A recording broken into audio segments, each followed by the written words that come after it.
Bonjour à tous. Dans la dernière leçon, on a créé un modèle de formulaire avec tous les différents éléments HTML ainsi que le support pour la soumission de formulaire, soit en mode synchrone ou asynchrone. Dans cette leçon, on va se concentrer sur le back-end et on va assembler quelques morceaux de code qui permettent d'effectuer des actions sur une base de données.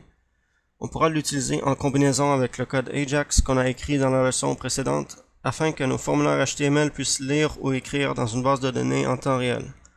On va appeler cela un template CRUD. CRUD est un acronyme qui signifie créer, lire, mettre à jour et supprimer, qui sont toutes les opérations de base qu'on peut effectuer sur une base de données.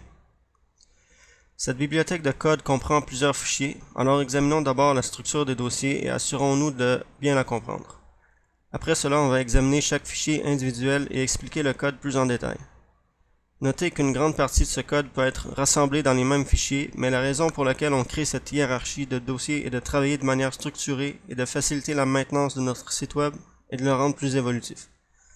Il va sans dire que si quelqu'un d'autre devrait lire notre code ou travailler sur notre site web, il serait important que le code soit lisible et bien organisé.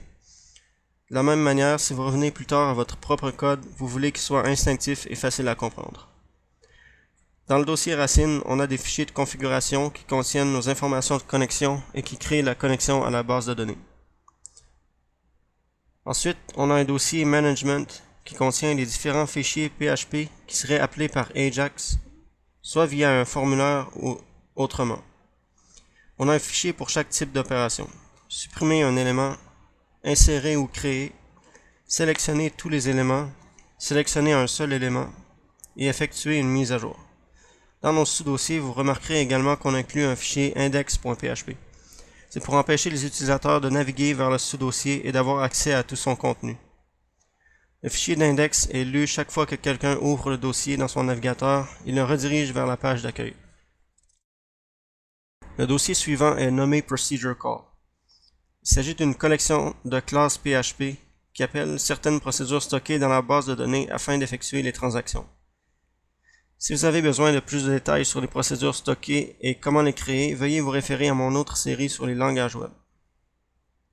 Passons au fichier en tant que tel. Commençons par config.inc.php. On l'a nommé inc parce que c'est un fichier à inclure dans un projet. Son contenu devra également être modifié une fois qu'on aura migré notre site web vers un environnement différent. Par exemple, on utilisera un fichier de configuration pour notre développement local à l'aide de WAMP, puis une fois qu'on sera prêt à publier notre site web en ligne, on modifiera les informations de connexion afin que notre site web se connecte à la base de données réelle fournie par l'hébergeur. Le code en haut est quelque chose qu'on utilisera dans la plupart de nos fichiers. Il sert de protection pour empêcher l'utilisateur d'accéder à notre fichier en utilisant la barre d'adresse. Encore une fois, si nécessaire, on redirige l'utilisateur vers le fichier principal index.php. Ce qu'on fait réellement dans ce fichier, c'est de définir des constantes avec les informations de la base de données qui seront importées dans notre classe de connexion afin de construire ce qu'on appelle la chaîne de connexion.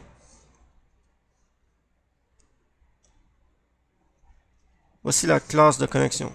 Notez qu'on a inclus le mot classe dans le nom du fichier pour mieux l'identifier. Ceci inclut également la sécurité et la redirection en haut. Ensuite, on inclut le fichier de configuration qu'on a examiné précédemment. La classe en tant que telle étant PDO, qui est une classe intégrée à PHP pour l'accès aux données. La fonction de construction est appelée dès que la classe est créée et elle utilise les informations de serveur fournies dans le fichier de configuration. Le fichier index ici est un modèle très simple qui permet d'effectuer les différentes opérations CRUD. Si on l'ouvre, on peut voir qu'on a un lien pour récupérer la liste complète des éléments, un formulaire pour sélectionner un seul élément, et ainsi de suite.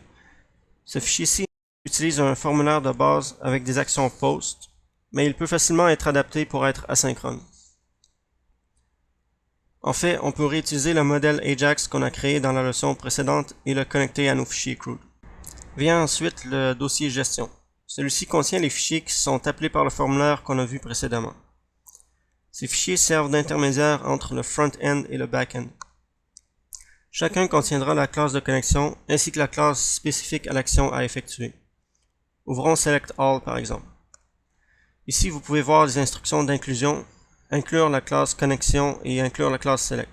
On définit également un objet list qui utilisera la classe Select pour appeler les fonctions appropriées et récupérer la liste des éléments. On examinera de plus près les fonctions dans une minute, mais pour l'instant, on peut voir qu'on appelle une fonction set et une fonction get. Ensuite, on parcourt la liste des enregistrements et on les affiche à l'aide de la fonction echo. Ensuite, on a un bouton retour pour revenir à la page qui contient le formulaire ou le lien qui nous a emmené ici. Les autres fichiers sont à peu près les mêmes. Dans le cas de l'insertion, on doit savoir quelles informations insérer. On prend donc un post de formulaire avec le nom et la description de l'élément, puis on appelle la fonction addElement en utilisant ces informations comme paramètres. Ensuite, on affiche un message confirmant que l'élément a été ajouté à la base de données. Dans le cas de select1, on prend l'identifiant de l'élément, puis on le recherche dans la base de données. Si l'élément existe, on affiche ses détails, et si ce n'est pas le cas, on affiche un message d'erreur. Supprimer et mettre à jour utilise également l'ID de l'élément pour effectuer l'action. Le dossier Procedure Call contient les classes qu'on importait dans nos fichiers de gestion qu'on vient de regarder. Voyons la classe Select. On remarque qu'on déclare deux objets à usage interne, c'est-à-dire connexion et user. On suppose que la classe de sélection sera toujours importée avec la classe de connexion, et ici on crée une instance de la classe de connexion. L'objet utilisateur sera utilisé pour appeler la procédure et renvoyer le jeu de résultats. En utilisant les fonctionnalités de PDO, on crée une instruction préparée qui permet de passer en toute sécurité des paramètres à la procédure stockée, par exemple dans la fonction select1 où on doit utiliser l'ID de l'élément. Ensuite, pour récupérer les résultats, on utilise fetch ou fetchAll qui font également partie de la classe PDO. Jetons un coup d'œil à la classe d'insertion.